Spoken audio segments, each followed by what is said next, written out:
Survivor's ready. Go! Travis spoken. Boston Rob and Amber are gonna do it. This is a business trip, as I like to say.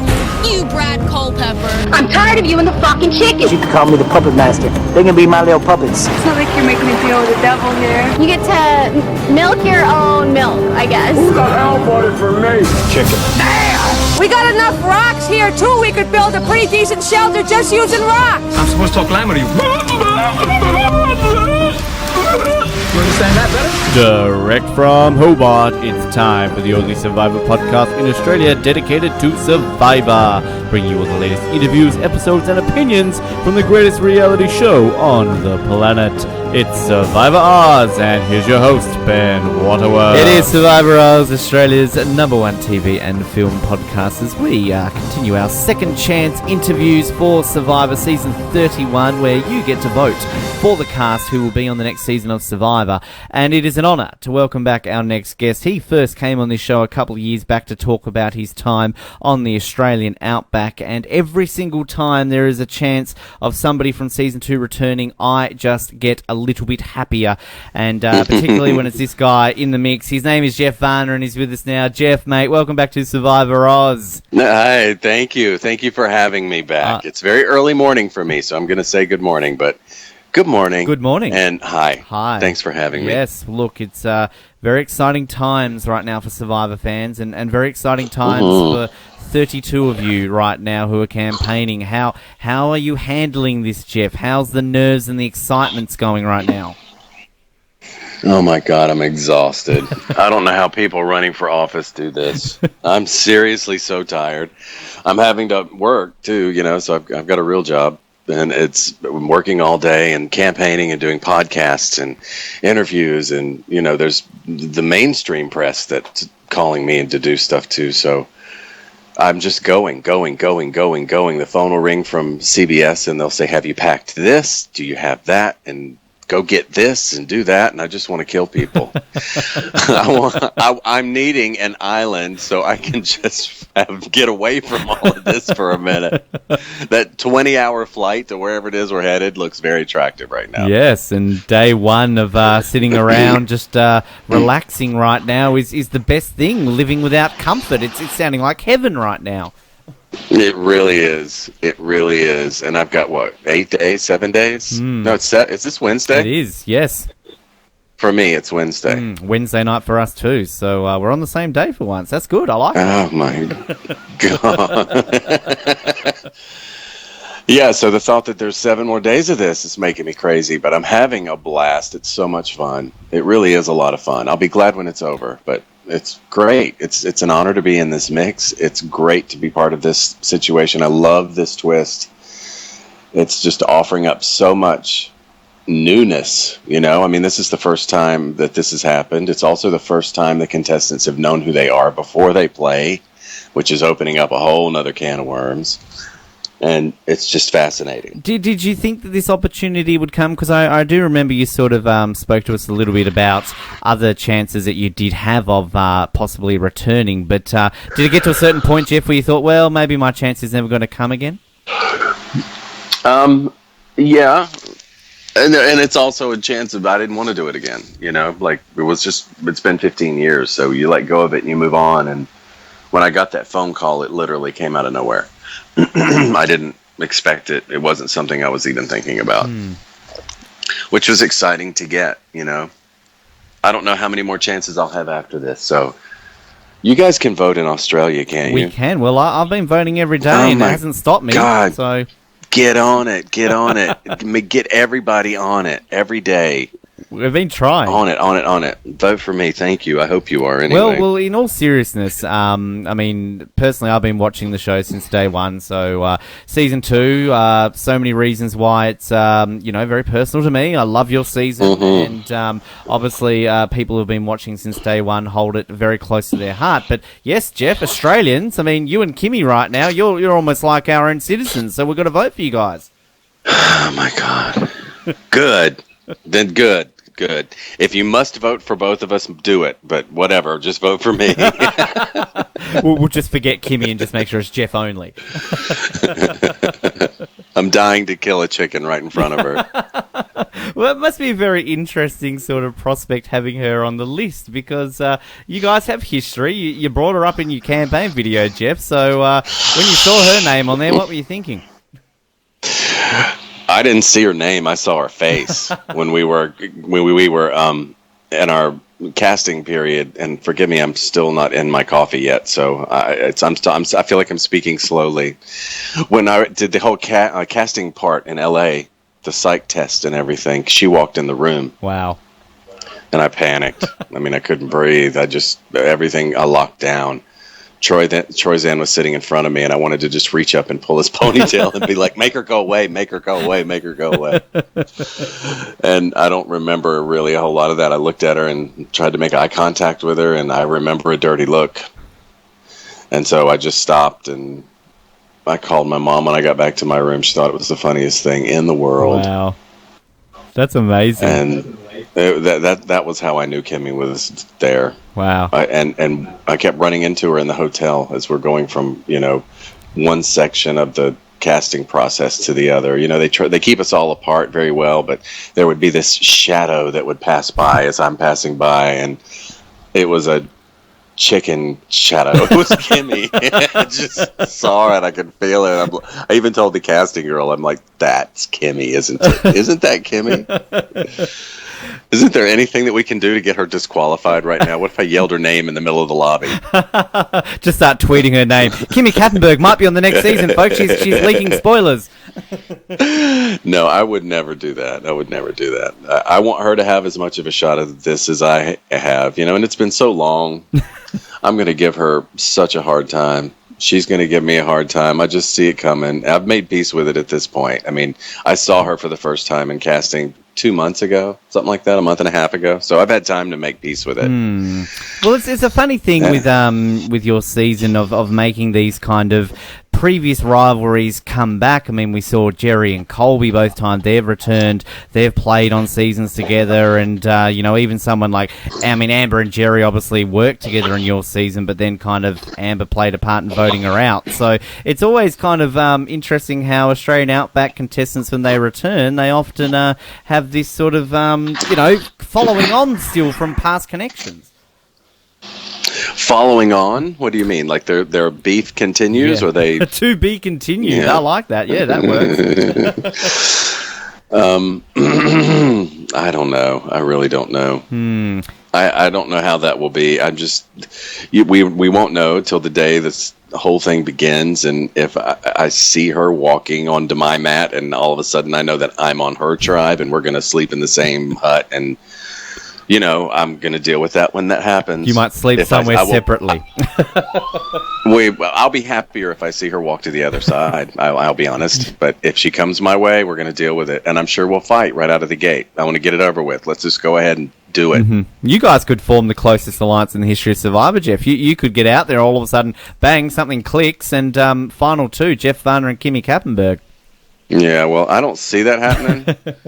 I don't feel that happening. I can dream. You never know what'll happen. It's as you said, kind of knowing who you're up against and knowing kind of some of these people that are there. It must make it sort of interesting in sort of analysing your competition, because the game really has started now, Jeff. I mean, everyone's campaigning. There are things being said out there on social media, so it's obviously a very interesting time to kind of be out there on social media campaigning against the others.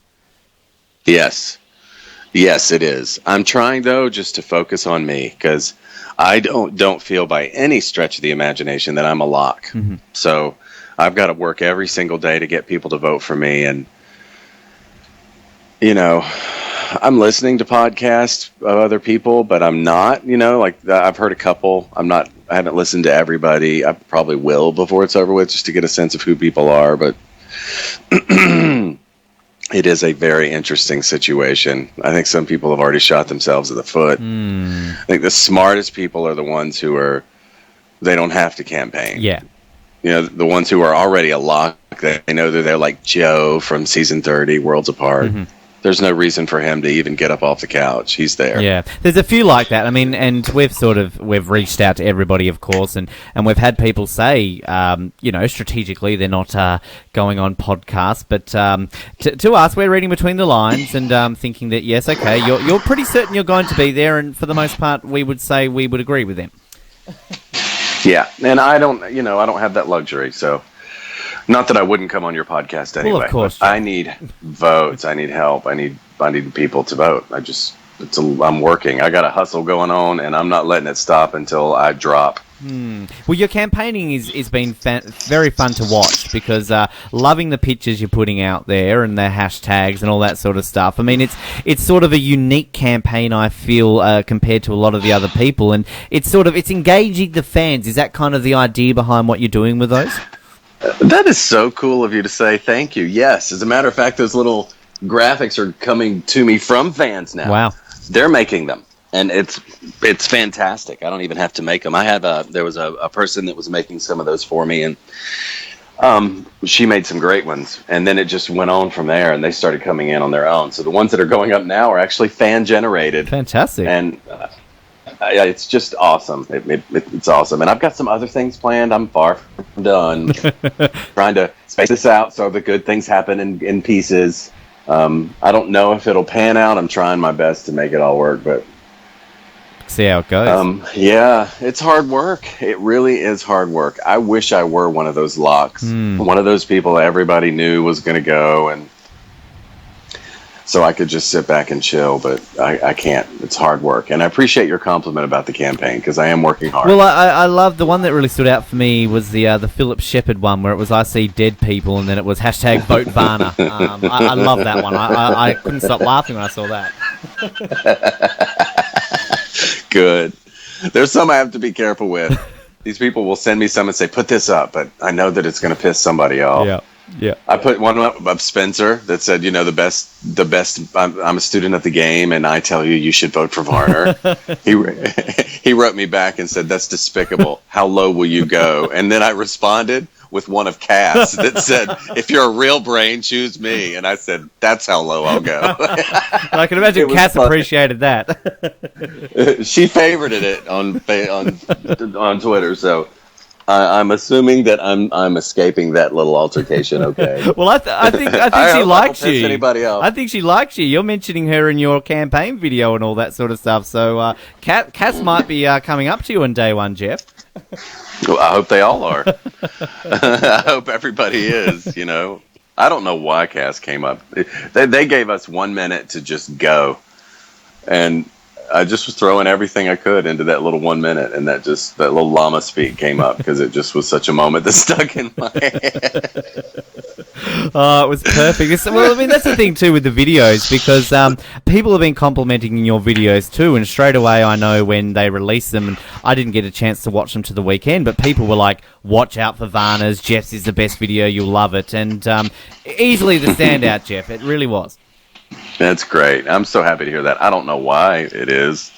I remember that day I was a wreck, because it was, I'm a news anchor, or have been, for 14 years. And I don't know what you call them in Australia, presenters or whatever, but a news anchor, you're coat and tie, you're all buttoned up, you're professional, you're reading a script. And doing that for 14 years, you just sort of organically go into this presentation mode, and they wanted me to let my hair down and be me. And it was the first time in 14 years that I'd had to do that. And I felt so uncomfortable.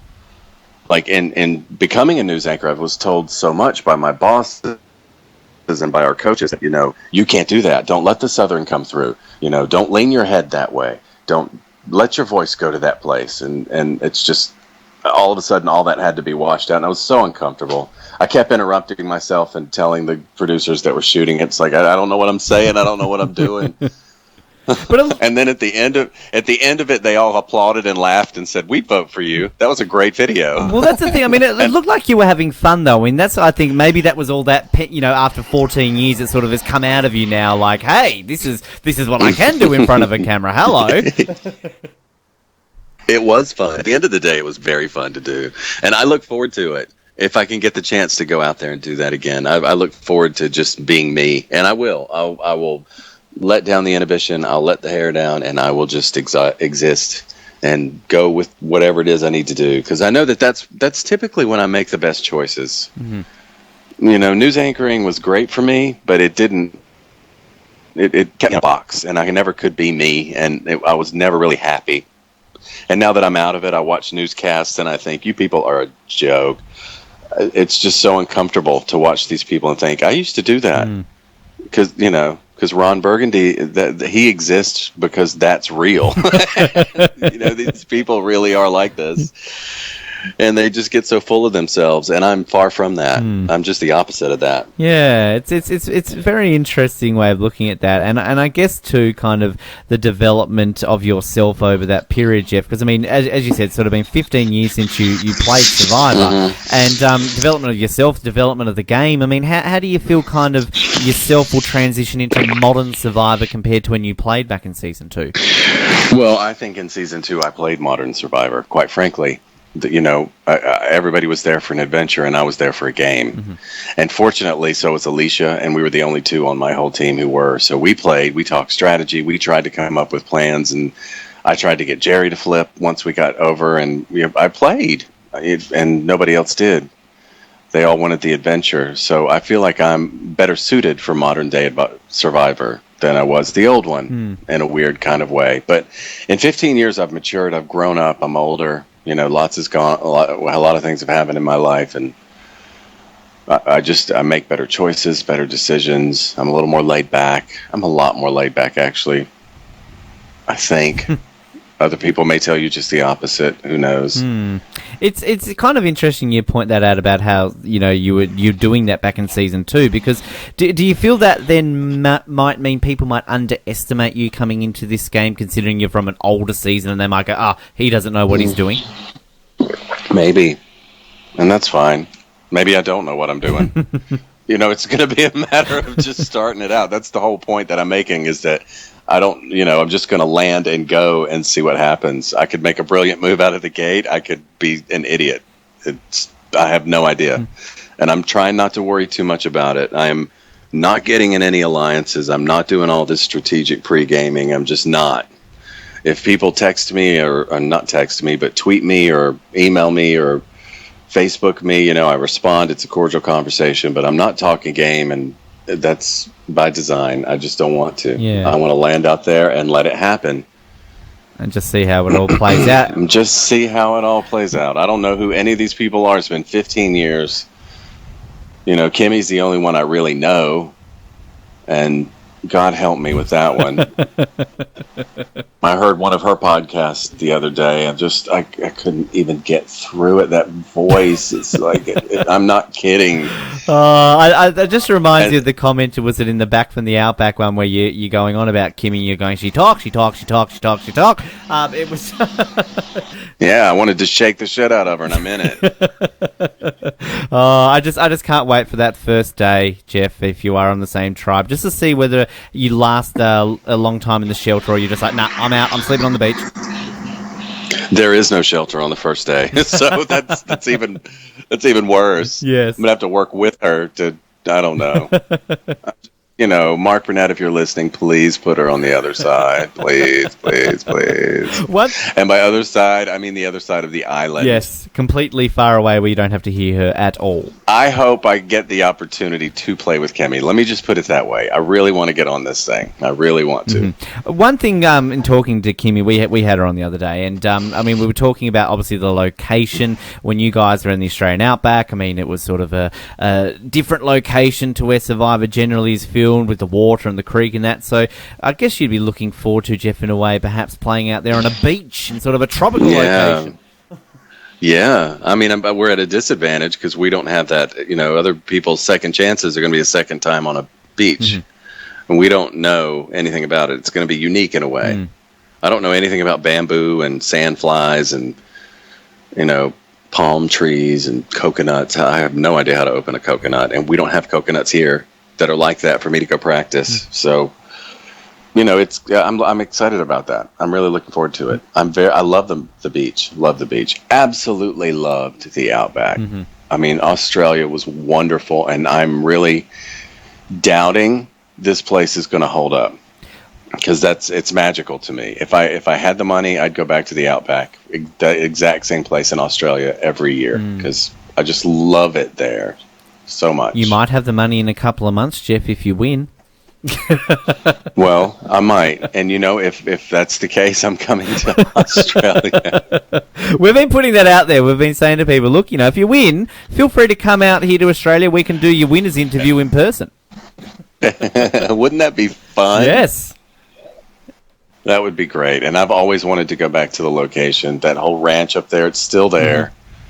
So whoever's in charge of that thing surely would let us come in and pitch a tent for a couple nights. I think you can now because I know for a while after it finished, they actually ran proper tours of the area. And from what I've heard about it recently, it's a fairly accessible area where people are allowed to go. So I think there's a possibility of that happening, Jeff. That'll be great. I went to a doctor in Townsville. I think it's Innisfail. Oh, there's Little town called Innisfail. Both are in that area. Yep. Yeah, I'd love to go to Innisfail and see if that doctor's still around. That's actually it's a cute little town. I believe that's the highest amount of rainfall on average each year in Australia falls at Innisfail, from what I know. And does it really? Yeah, I've been. I remember that town. Yeah. And Cairns, I remember Cairns very well. I spent a lot of time there. Beautiful place. Beautiful part of Australia, actually. And it's sort of interesting when it was labelled as the Australian Outback. And, I mean, to us, it wasn't really too much Outback, but it was sort of semi-Outback, I guess you could say. Yeah. It's on the edge. It's on the edge. It's sort of teetering on there. But I guess, too, with this situation in knowing your competition, and again, we're not expecting you to name names when I ask this question, but do you look at other people that you perhaps know a little bit more about and are thinking to yourself, if the opportunity arose, I'd like to work with them or I'd want to avoid them in certain situations? Not in those... yes. Yes and no. I don't know how to answer that. I want to be careful with answering that, but yes, I mean, I am a fan of everybody. I've enjoyed all of the seasons. I've enjoyed watching everybody, even Cass when she was just such a nightmare. I enjoyed watching that. That was interesting to me. The thought of meeting her is going to be great. I can't wait to meet you and see if you're like this bitch you were on TV. But then, I have to play with you, so maybe you're going to be this bitch with me. And so it's yes, I want to meet him. Yes, I'm looking forward to him. I don't know if I'm drawn to one more than the other. I'm not really allowing myself to go there and think that way. But it will happen. It will organically happen. In terms of connections, of course, we know with Kimmy, but people like Kelly and T-Bird, for example, you guys would have done a lot of charity events back in the day, sort of. Not really. Not really? Yeah, no, I don't remember them from many charity events. Right, okay. I remember on my finale night, I remember seeing Kelly because she was there, and I think I met her. I remember meeting her at another event. I've met her a couple of times, but we've never had a chance to sit, talk, and get to know one another, which is odd because we're from the exact same hometown. Oh, right.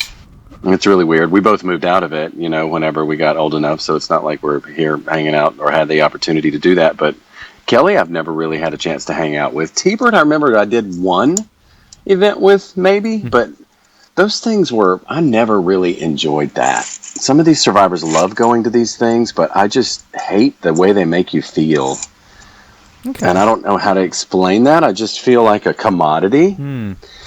You're sitting at tables in a line at a grocery store, and people are walking up, down the line, doing this, doing that, and they like this one better than that one, and they'll sit and gush over this one and walk past one and go to another one, and it just feels odd. It just feels like a strange thing to me. So I haven't done much of that. That's an interesting way of looking at it, actually, and it's kind of fascinating, sort of, with that period of Survivor, how many of those you would have done, no doubt, back in the day. Yeah, there are millions that I could have done, but I just never really did them. And the same with going to a finale. I don't know if they allow you to go to a finale anymore. They used to. You used to be able to go, but they'd make you sit in the back. And I always just felt like a third-class citizen going back to those things. And I'm like, you know what? I'm one of the ones that helped started this game. Don't put me in the back with the roaches. feed me, just, be nice to me. I never really enjoyed going to those things. So I'm sure you'll be in the front row. I'm sure you'll be in the front row next week, Jeff. Maybe. All the opportunities to meet people and talk to people and hang out with them, I've just not had. Well, it's and I think that's a good thing. Yeah. To me, that's a good thing. Well, I was going to say, it's kind of it's a fresh slate in a way, because I think Kelly sort of mentioned this the other day too, because you say, oh, you've talked to her. Yeah, we have. We had her on the show, so listen to it, please, Jeff. But I will. I need to get on that. Yeah, but it's kind of like a fresh slate going into it, because it's very heavily focused on the last 10 or so seasons, where a lot of these guys might have had a lot of these connections, whereas going into it not really having these connections, you can make your own opinions up on day one, really. I know. And that's my whole point. That's the whole point I'm making, is that I just want to be organic when I get out there and have it be that way. Because I just think that's the safest thing to do. I think it's the smartest thing to do. There are people out there causing trouble. Contestants that didn't get on the list, that are trying to cause trouble for those who did, and little rogue Twitter accounts that are sending some, trying to blow people's games up and associate people with people that aren't really associated with people, and just stupid stuff. I'm blocking them and looking past that and ignoring all of that and staying out of the fray. I just don't want to go anywhere near it. But it can be very ugly. If this could be a very ugly situation if you let it be. It's fascinating the length some people are going to with that, because we've seen a bit of it out there as well, and it must be frustrating. What have you seen? Tell me, what have you seen? I've seen a few of the former contestants having their 2 cents worth and trying to get involved, and a lot of sort of people out there on Twitter and Facebook sort of trying to link people together. And look, I can sit here, Jeff, and say, hey, please make an alliance with Kelly Wigglesworth and Shane Powers. It would be great, but it obviously comes down to how it all happens. Maybe not Shane. Shane Powers. Come on. That dude scares me. No offense. Shane scares me. He's one of those ones that just scare me a little bit. He's a little hothead. He will hurt people. I just feel like he may burn the place down. I don't remember him much from his season, but I just remember, didn't he melt down? He didn't quit smoking, and he's still not quitting smoking, I heard he say. And yep. He's going to go cold turkey, so it's the same craziness, and yep, he scares me a little bit. Yeah. But anyway, I got off. You said his name for no. Look, I was bringing up those connections, but it's an interesting world, Jeff. You didn't have to deal with social media and things like this back in Australia. No. So the people who are coming off the show right now have 30,000 followers, whereas we have 1. If we're lucky, even if we're out there. And so when they said, you'll have to really hit social media hard, it was like, gosh, how do I get people on my social media quickly? And I tried, but I think it's working though. As going back to kind of what you were saying, what I was saying with your campaigning, it's a way of engaging it, and people are sharing their votes. Jeff, I'm sure you've seen them saying, "These are my ballots. These are who I voted for." And for the most part, every time I see it, you're always on there. So, well, I love that, and I see that too, and I thank them and favorite them and respond to them, and I'm very happy about that. And my Facebook friend numbers have doubled, almost tripled, and they're coming every day, which is exciting. And I'm just hoping I'm in this 10. I really hope I'm in this 10. I'm trying not to get my hopes up, though, because the last thing I want to do is be, one of those pageant clappers. Do you know what that is? Yes.